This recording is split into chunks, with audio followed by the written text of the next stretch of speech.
3d6 down the line.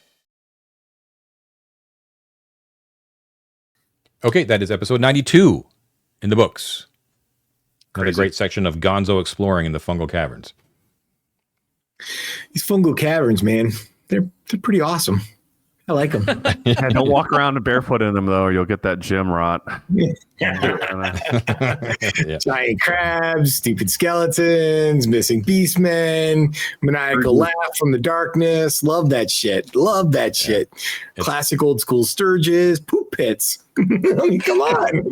Poop pit It's is a very, really very something, fun area. yeah. There's a lot of moving parts, as you could probably tell from my game mastering, but it is pretty fun. Yeah.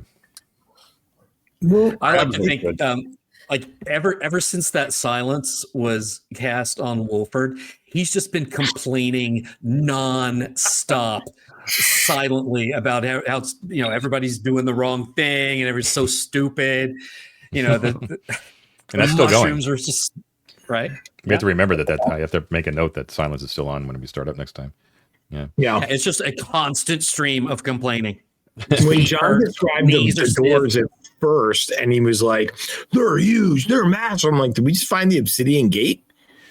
And then he backtracked and said they were only 15 feet high. So I mean, I do think that's the exit, personally. They're still big. I do too. And similar to the ones that are in the Goblin Warren, they're not obsidian, but they are a hematite. They are black. So they still have that sort of massive. You know what it kind of occurs to you after you've actually seen like two sets of black large doors after hearing from Lady Alexia the myth of the Obsidian Gates is almost like the people here fucked around, you know, Right. and are either like mimicking the Obsidian Gates, trying to make people believe that some of these places are Obsidian Gates, you know, or maybe they're doing an admiration of the actual Obsidian Gates. Well, and this is Right. precisely it, right? I think John. Well, this is the GM saying it, so I think John's really got a point here. But no, You might be onto something, John. man, where does he come up with this, guys? Brilliant So, analysis. I do think, right, like whether it be like a cultural memory thing or literal, like these gates being an echo of like a much more profound and perhaps impenetrable thing, but that is treated as like culturally monolithic, significant, etc. Anyone who then wants to seem important is going to make their version of it, right? So this is my entrance. I'm the real obsidian master, kind of thing, right? Makes perfect sense within the context of what John said and what we're seeing right now, as with the goblins, perhaps as well. Yeah, it's interesting. And there's no doubt also that Also, we've heard, some legends and stuff. It's entirely possible that things we might hear about black doors have all been mixed up, and that detail 1 is actually about this door, and detail 2 is about this other door, and we have to proceed assuming that what we were thinking applies to one door might not be the case. So I mean, for all we know. Oh, sorry. Go ahead. I was gonna say, for all we know, right? Like in a similar way that the beacon was an abstraction to us until we understood that it was actually like the ship or whatever. The Obsidian Gates. It may be that the ones we think are the real ones, the giant ones, aren't themselves even the original concept. They are themselves an homage to a concept that has been abstracted. The Obsidian Gate could be, being beamed up by a spaceship into blackness, right? It could be something that isn't physicalized as a door at all, but only metaphorically reconstructed as a door, as an experiential thing that a human can put a language to. You know what I mean? Yeah. Like some sort of poetic license. Yes. The thing I was going to ask though, John, is like you were very descriptive on the symbology on these black doors, the onyx, the feather, the ibis. I don't remember if there was similar iconography on the ones in the Goblin Village. That was Goblin actually what I Town. was going to say. So this one is unique because these are obviously important to the Thoth priesthood, right? Not Arkantos as per se, but the Thoth priesthood within Arkantos. The other ones again were a different stone. They were made out of obsidian, but it had no markings on them except for those weird. Rods and needles, right? Those weird pins or whatever they were, these are devoid of that. They don't seem to have that weird mechanism, but they do have these Thothian symbols on them, and they're made out of hematite. And the Thothian means that they're older than the other ones in Goblin Town, correct? You don't.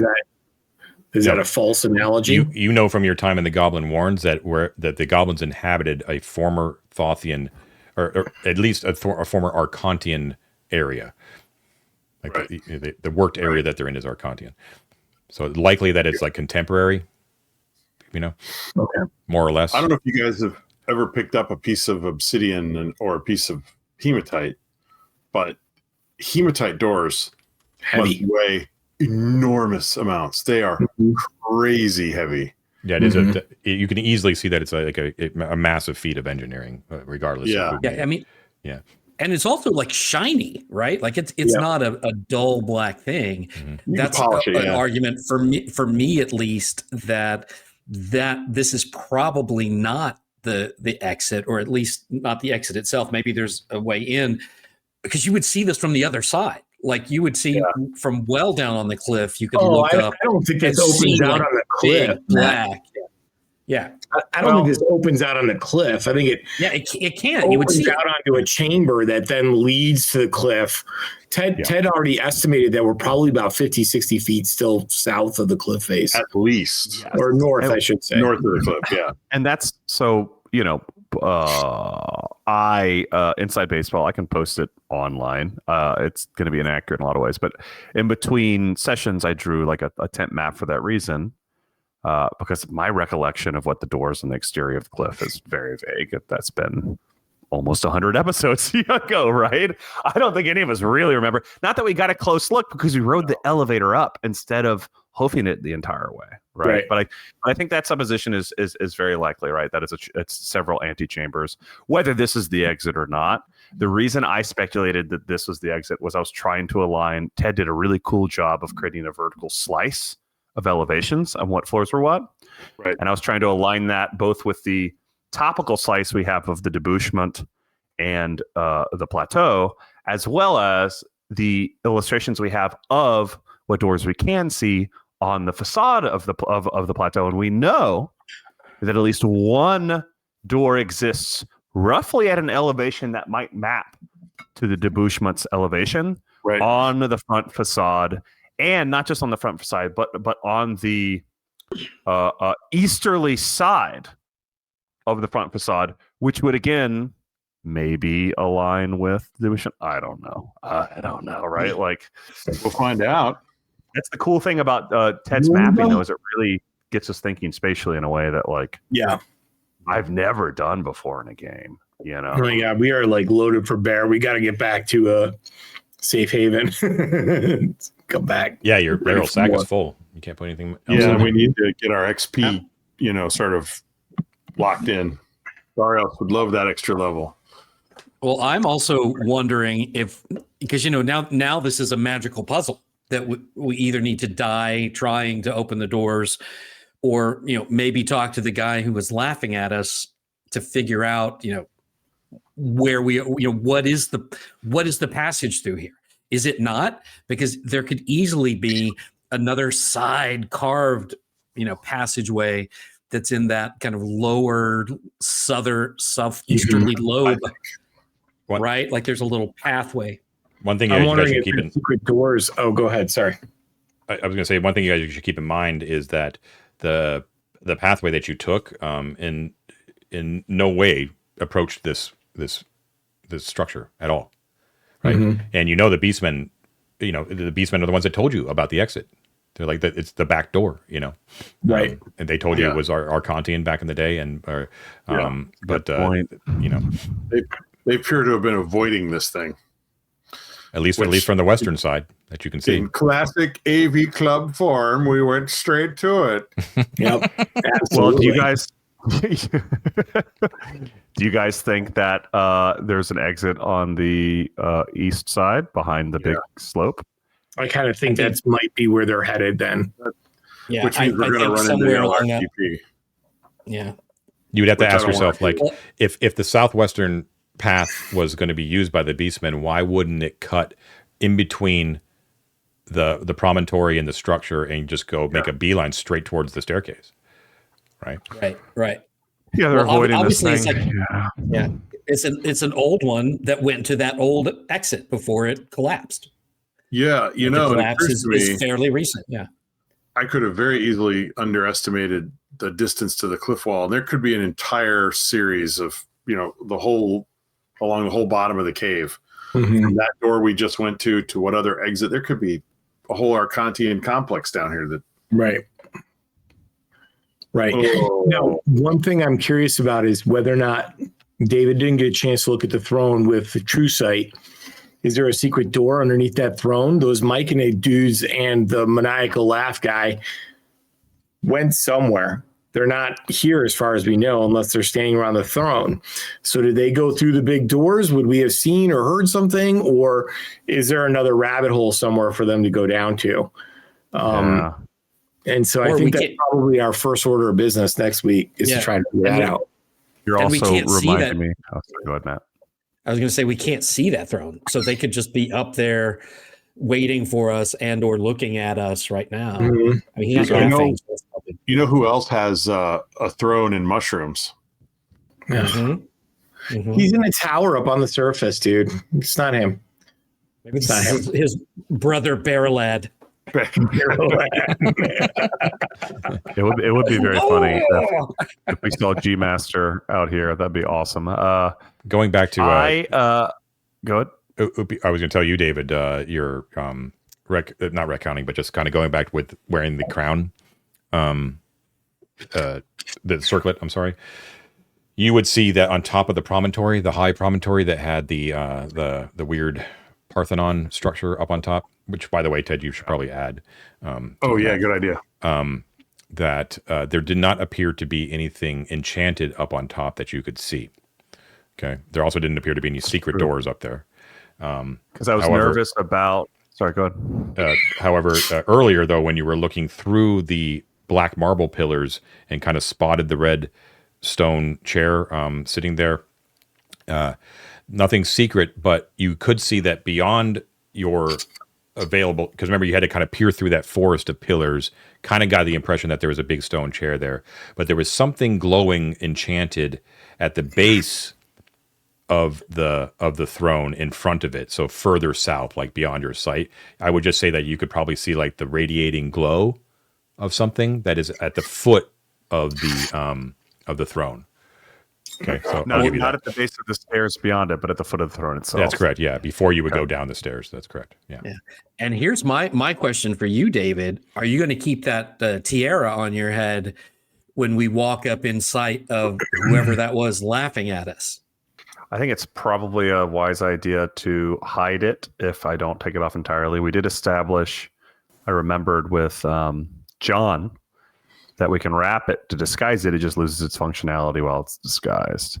So I could just, like you did with the Claymore, wrap a turban around it, right? It won't allow me to like deduce anything about it, right? But it will hide its presence. Yeah, it kind of needs to be presented as a symbol of authority. You know what I mean? It's a. I don't think what's in there is Dano at all. No, it was a male voice. It was a male voice. I don't even think it's corporeal, or if it's corporeal, I don't think it's living. I think my guess is it is, if not spectral, some sort of magical. Like I said, I'm still of the mind that it just fights structure. But again, like I agree with all of our commentary on the doors being confusing. But the position is a reception hall in my mind. The doors face a distant chair for a reason, right? It is the flow of traffic, even if it is no longer used, is that direction. It's not the direction we're coming from. Nothing about the structure is built for us to be coming from the north. So that chair is aimed at those doors. Mm-hmm. So something that Ted had said, I think off camera, because I was speculating, should I like fly over the top? I'm worried those black pillars are like bug zappers and they get me. Although now that we know that they're not magical, that's less probable.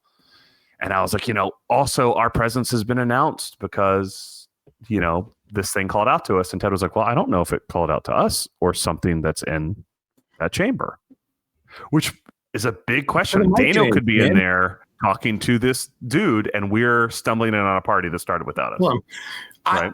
I guess I just assumed when it was like to me, and then those mushroom guys went up the stairs, he called them. Yes, but because of us or because of someone in... We have no idea. That part we don't know. That's a big question. One thing I would like to Barrios to tell us is, does he see fresh tracks, muddy mushroom man tracks going up those stairs and then going somewhere else? Like, we know that they went up there, so he should be able to find some traces of where they went. But then where did they go once they reached the top of the stairs? Did they go through the doors, or did they go towards the throne? You know? Yeah. That is a good point. That's a very good point. I also just realized I did a sacrilegious thing and forgot to check that suspended boat for secrets in the grotto. In the grotto boat. We never inspected the grotto boat. There could have been something back there. The circle did not reveal anything. We'll put it that way.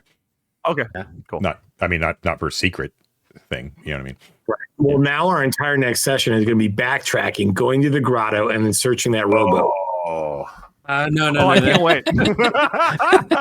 It's a tack-on effect of just you. I'm actually. That's funny. We got a pile of coin that's just sitting there. We think the thing. So I don't know that I'm right about it now that I've been thinking about it.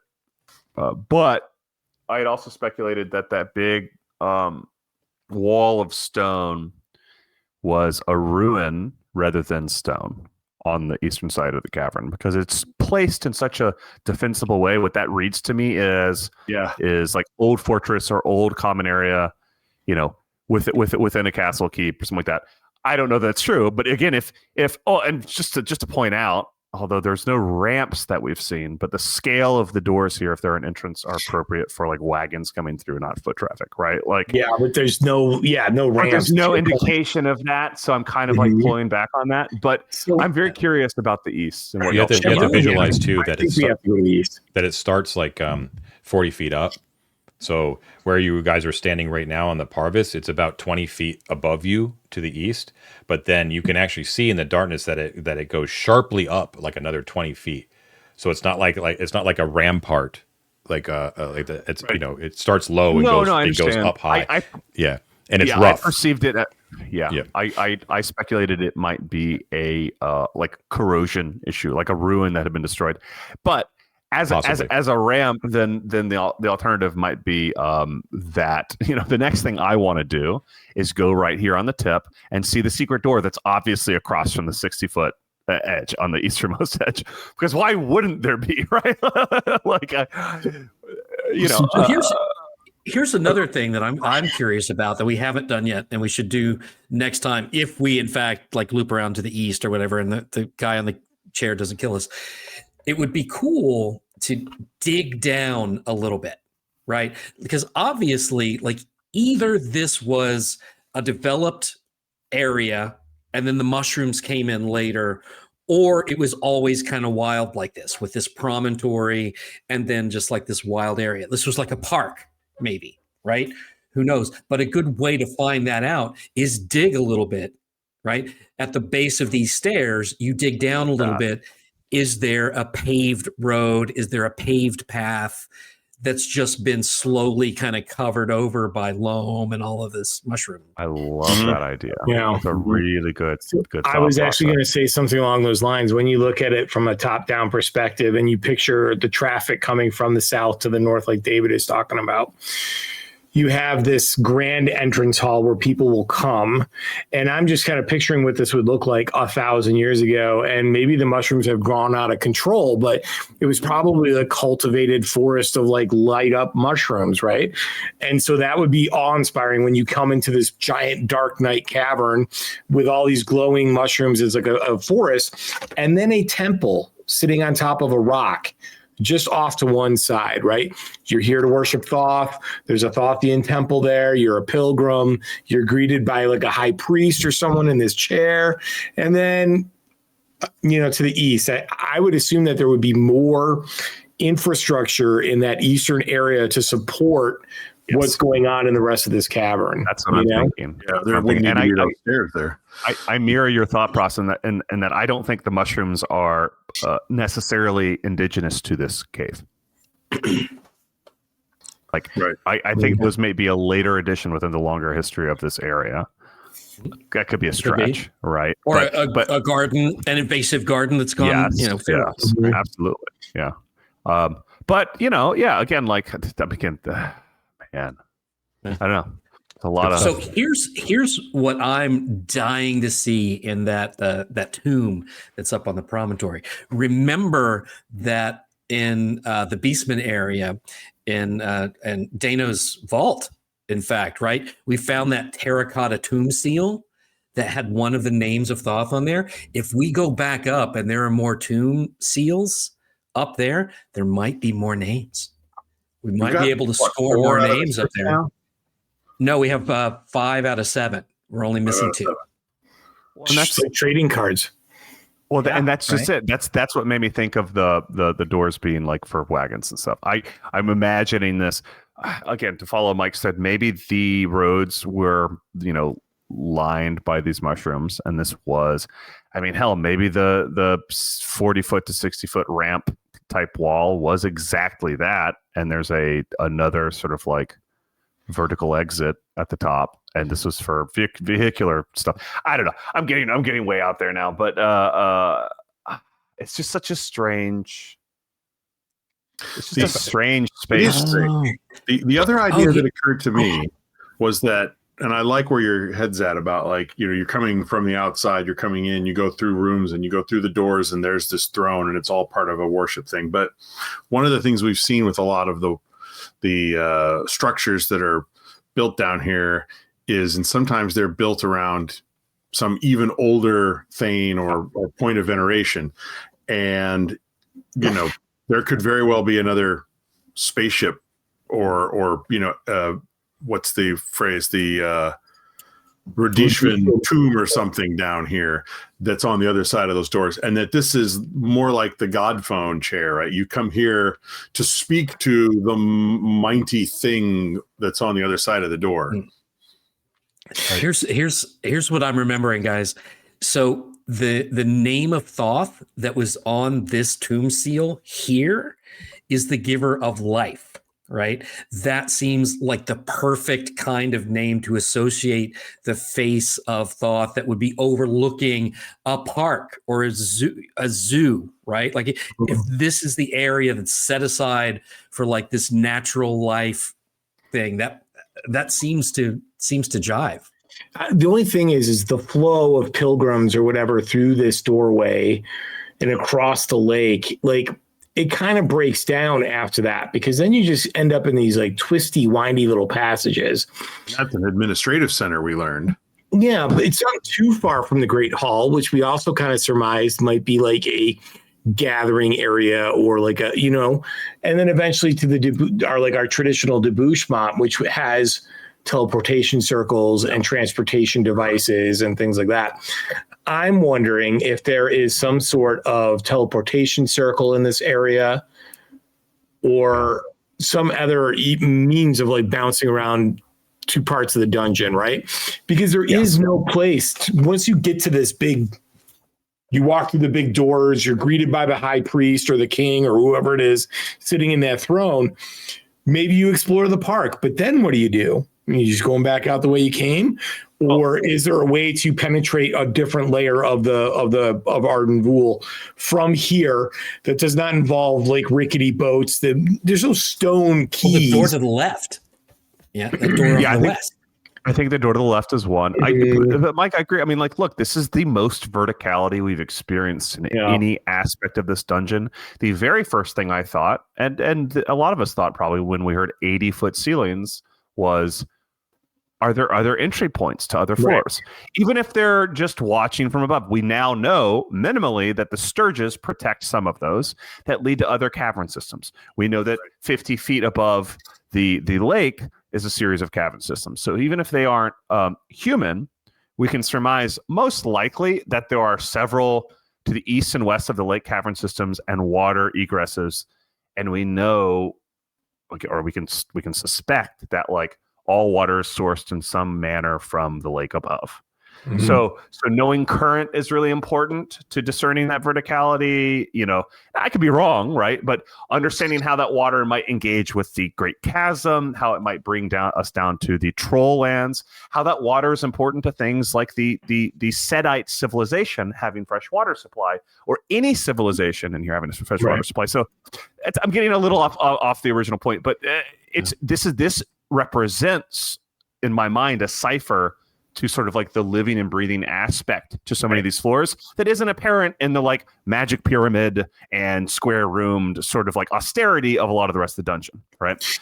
And that's why I speculated the like wagon thing is a wagon can't cross a lake. Not that there are wagons coming here, but I mean, we know that there has to be traffic that ascends the wall. They couldn't go through the western door because that's a human sized door. So where would they go? They would have to go east if that's even a real thesis or a real hypothesis. So we haven't gone there, but there's this structure in the eastern part of the great fungal caverns thing that we didn't go to. Like, what is this? It looks like it's not the cage. There were two entrances to get in. The cage, which is what we opted to. What was the other one again? This one over to the east of the cage? Are you looking at the old pre-written? I'm looking at the map that we found in. Keep in mind that the audience can't see your maps. It looks like it's another. It connects to the training hall, like, you said? Yeah. Eastern, it's an eastern entrance that we have to go, and there's like this one like big tongue kind of that extends down to the south, so you have to squeeze between that and the cliff face that goes down. But that notably doesn't have a main entrance, right? That seems like you're a pilgrim. You cross the lake, you go to that entrance. It leads to like pillared halls and wide hallways, and eventually to like almost a straight shot to the Great Hall, rather than the twisty little cavern, tunnels that we took to get here. So maybe that's the flow of people coming to visit. We do have to stop the detox momentarily, but let me just get the last word in there. I just want to drop this because I think there might be, you may not be remembering, going back to the promontory, the really high promontory to the west of where you are right now. Remember that what Upior saw in there that dominated the entire center of it, was a sarcophagus. Mm-hmm. So it is not a temple. It looks to be a mausoleum. Tarmus's tomb. Yeah, right, exactly. Yeah. So don't forget what you read on that shred of the deeds of Tarmus. Right. Because your instincts are pretty good there. Right. You were kind of I saw you guys sort of starting to associate like the Thothian markings on the hematite doors with a possible temple on top of that promontory. That does not appear to be the case. In fact, you're fairly confident that the deeds of Tarmus. So look at that scrap. We know what this is, guys. The voice that ringed out was a simulacra of him, because his actual sarcophagus is not supposed to be visible to anyone, and this is an extension of his mausoleum, and we are going to converse with some simulacra of him on this throne. That's what that is. No, it has to be. He was totally related. He was like a fungal lord, and all the fungus came to his mausoleum upon him calling out into the darkness. Yes. And so his actual body is hidden away safely, and his visage, the Answer My Riddles 3, is sitting in the central thing. We're going to get to that central area, and there's going to be a myconid like hitting something with a bone, and it's just going to be like a pillar, and then we're all going to go into space. Can't wait. Well, and the God phone thing relates to that too. Like, okay, I'm sorry. I know we have to go, but like back to the God phone thing you said, back to like, is it aliens, all of that. Is this like an R2-D2 hologram? Because all of these great heroes were alien adjacent, and so they're buried, but again, they have technologies that are sort of projected out as mysticism. Who knows? Tune in next time.